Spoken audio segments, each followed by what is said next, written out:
Uma lição de persistência pelo preço de 50 centavos. Pouco depois de Darby receber seu diploma da Escola da Vida e decidir aproveitar a experiência adquirida no negócio de mineração, teve a boa sorte de estar presente na ocasião em que lhe foi provado que nem sempre um não é uma negativa. E certa tarde, ele ajudava o tio a moer trigo num antigo moinho. O tio administrava uma grande fazenda, na qual viviam alguns colonos negros. A porta se abriu lentamente, e uma menina negra, filha de um colono, entrou e ficou quietinha perto da entrada.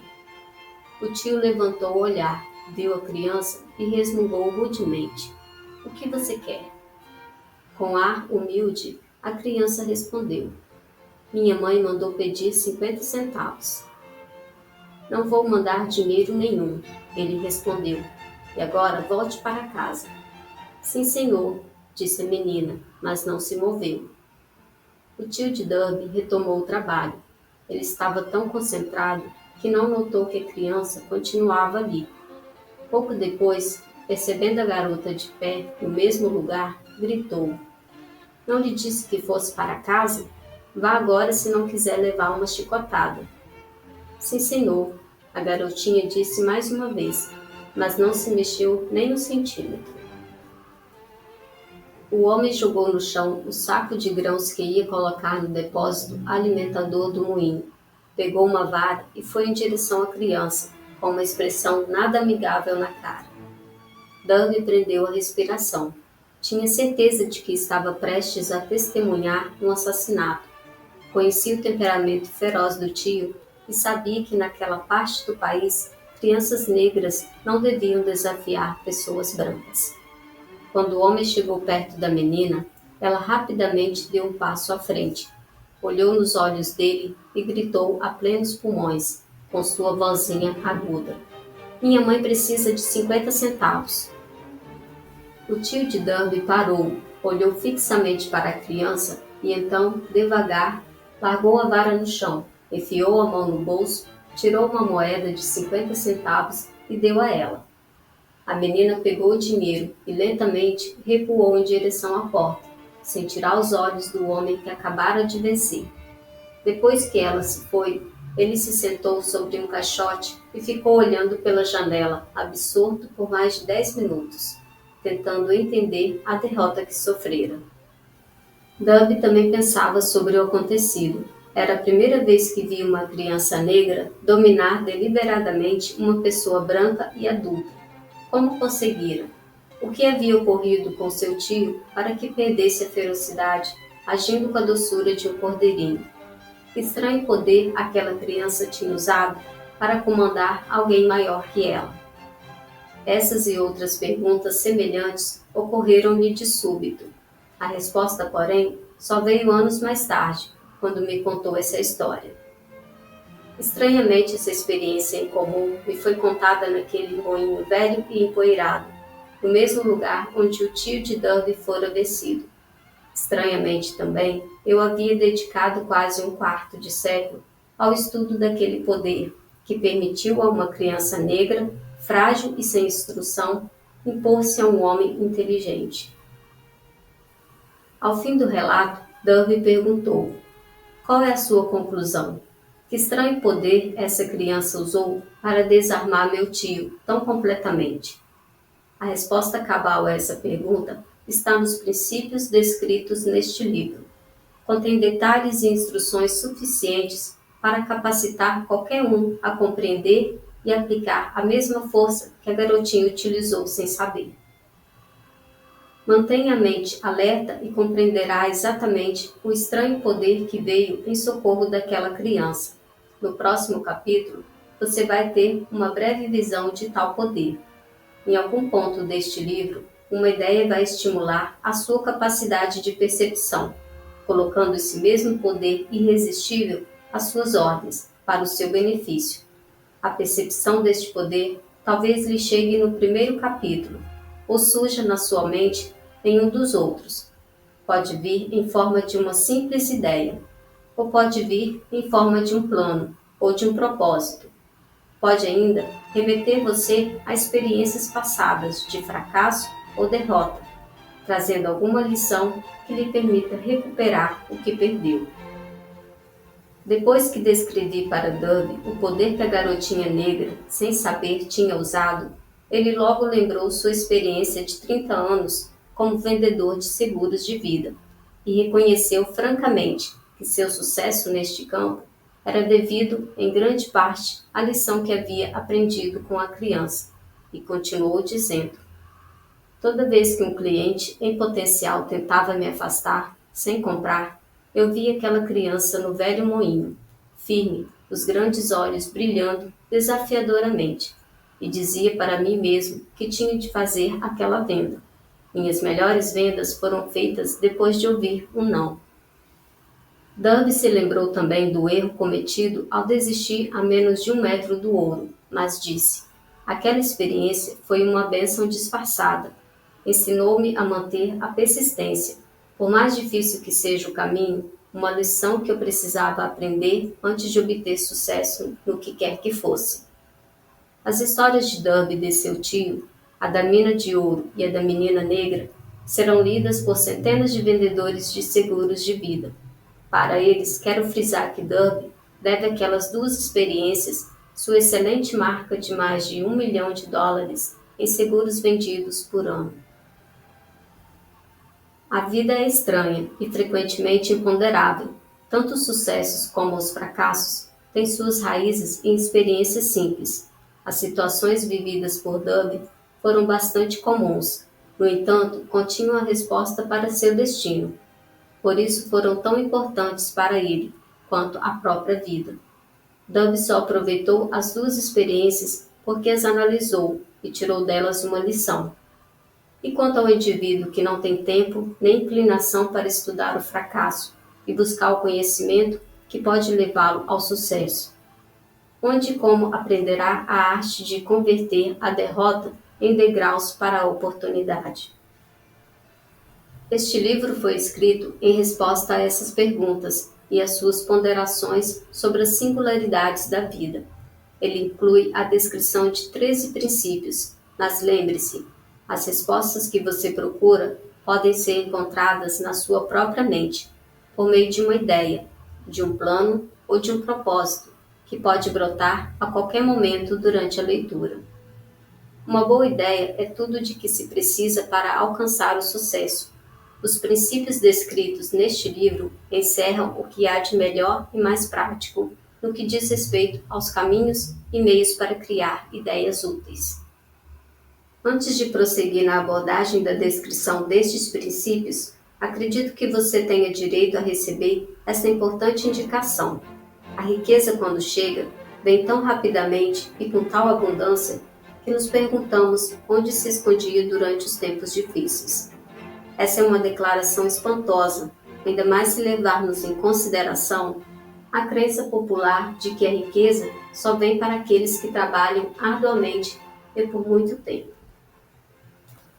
Quando começar a pensar em enriquecer, você vai observar que a riqueza se inicia por uma disposição da mente, com propósitos definidos e pouco ou nenhum esforço. O importante é saber como conseguir essa disposição mental, que atrai a riqueza. Passei 25 anos pesquisando, analisando mais de 25 mil histórias, porque eu também queria saber como as pessoas enriquecem. Sem essa pesquisa, este livro não existiria. Agora preste atenção a este fato.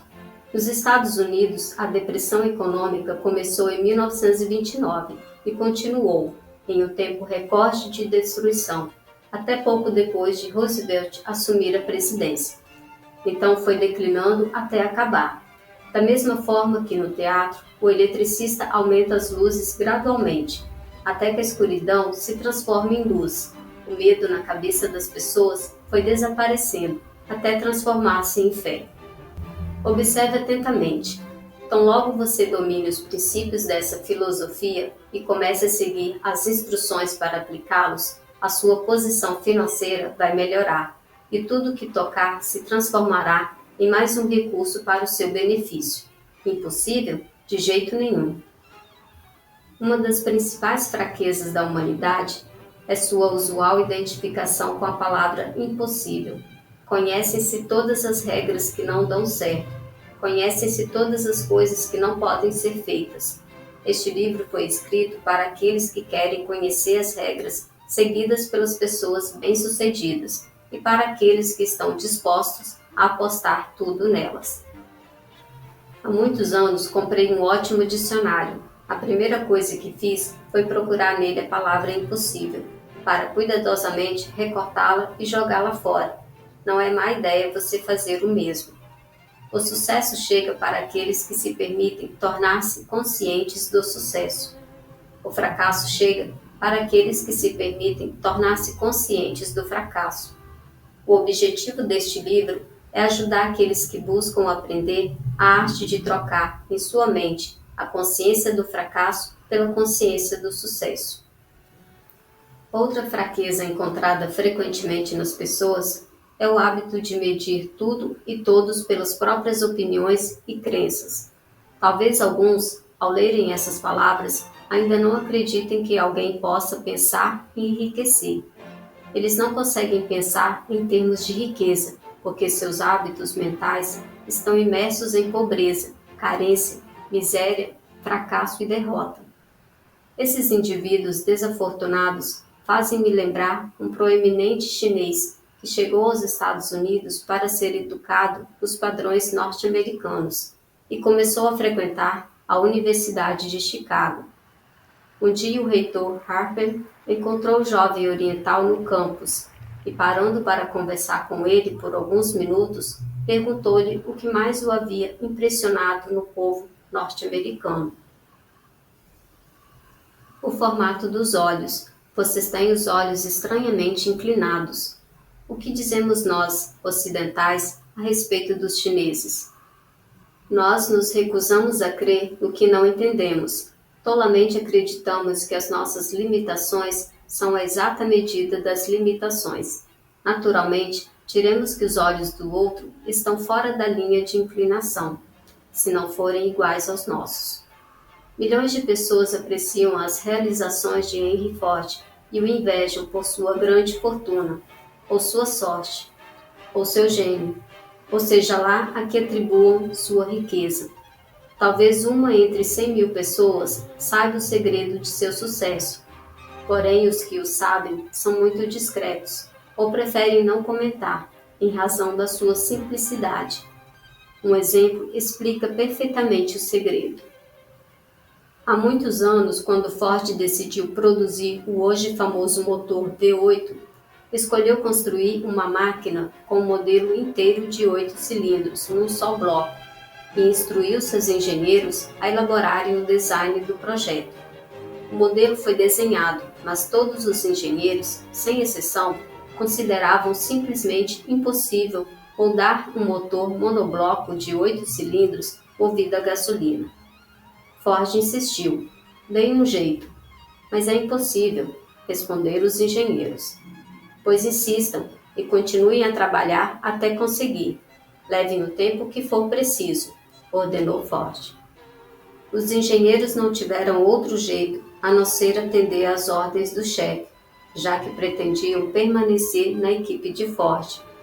6 meses se passaram e nada aconteceu. Outros 6 meses se foram e nada ainda. Os engenheiros tentaram todas as soluções imagináveis para seguirem as ordens, mas nada funcionava. Impossível. Ao fim de um ano, Ford se reuniu com os engenheiros e novamente foi informado de que não havia encontrado meios de cumprir as ordens. Não parem, disse Ford. Eu quero e vou conseguir.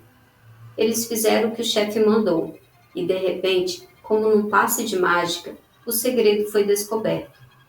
A determinação de Ford venceu mais uma vez. Talvez o relato não contenha todos os detalhes da história, mas, no geral, foi isso mesmo que aconteceu. Você que deseja pensar e enriquecer, deduza o segredo dos milhões de Ford, se puder. Não é preciso procurar muito longe. Henry Ford foi bem-sucedido porque entendeu e aplicou os princípios do sucesso. Um deles é o desejo, saber o que se quer. Lembre-se dessa história de Ford enquanto lê o resto do livro e marque as linhas onde o segredo dessa façanha estupenda é descrito. Se fizer isso, se conseguir apontar os princípios que fizeram de Henry Ford um homem rico, você poderá igualar suas realizações em qualquer setor a que se dedique.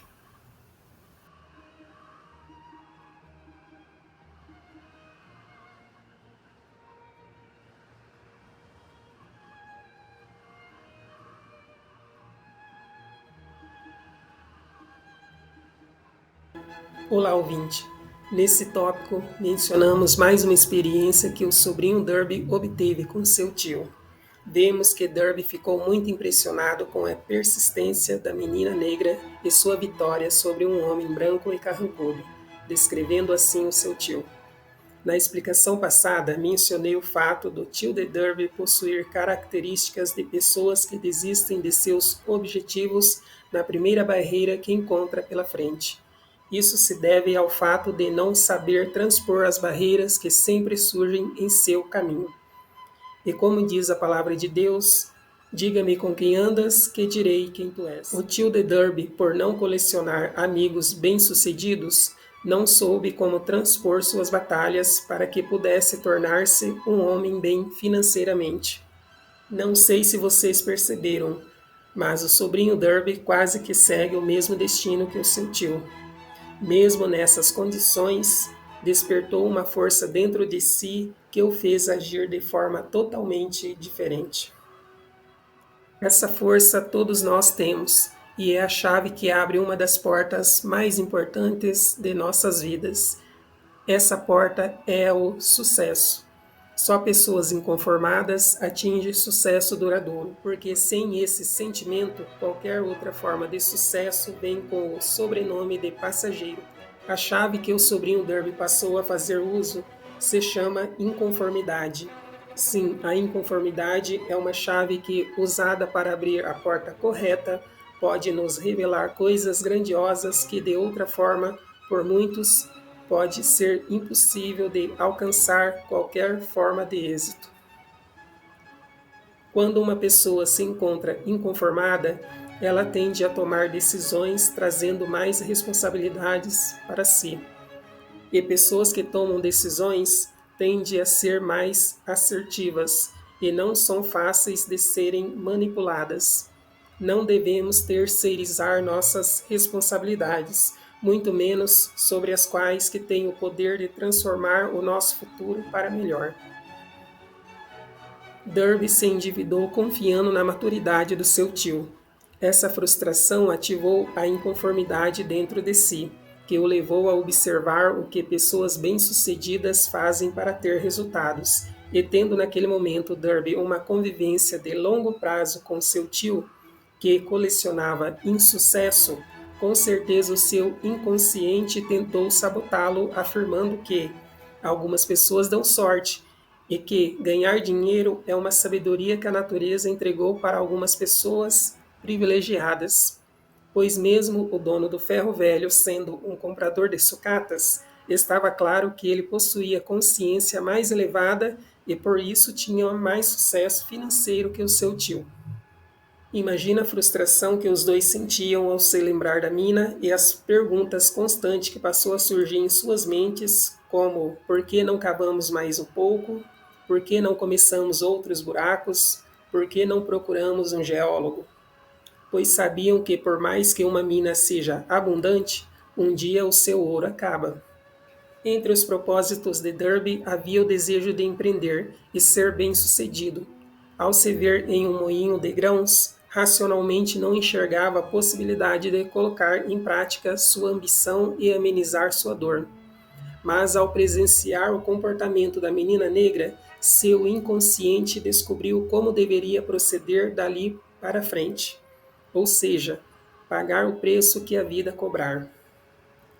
De forma ainda inconsciente, Derby tinha agora duas armas poderosas suficientes para fazer qualquer pessoa conquistar seus objetivos: a inconformidade e a teimosa e clara persistência. Assim passou a administrar sua vida com esses princípios e valores que são ingredientes principais para se obter o desejado sucesso. Todo esse entendimento Derby só foi compreender racionalmente quando se viu sendo entrevistado por Napoleão Hill no mesmo moinho em que lhe foi revelado a importância de saber o que se quer e pagar o preço que a vida cobrar. Com Henry Ford também não foi diferente. Ford sabia o que queria e pagou o preço que a vida cobrou. Ford era filho de camponês e não possuía recursos. Muito jovem, começou a trabalhar em uma das empresas de Thomas Edison. Juntou alguns recursos e começou a desenvolver os seus primeiros protótipos de carros. No início, Ford passou por algumas dificuldades com parceiros e investidor, mas nunca perdeu o foco sobre o que ele realmente queria. Pequenas derrotas podem surgir pelo caminho.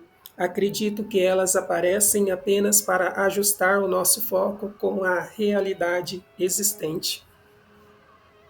Ford não desistiu do seu sonhado motor V8, mesmo os seus subordinados afirmando não ser possível.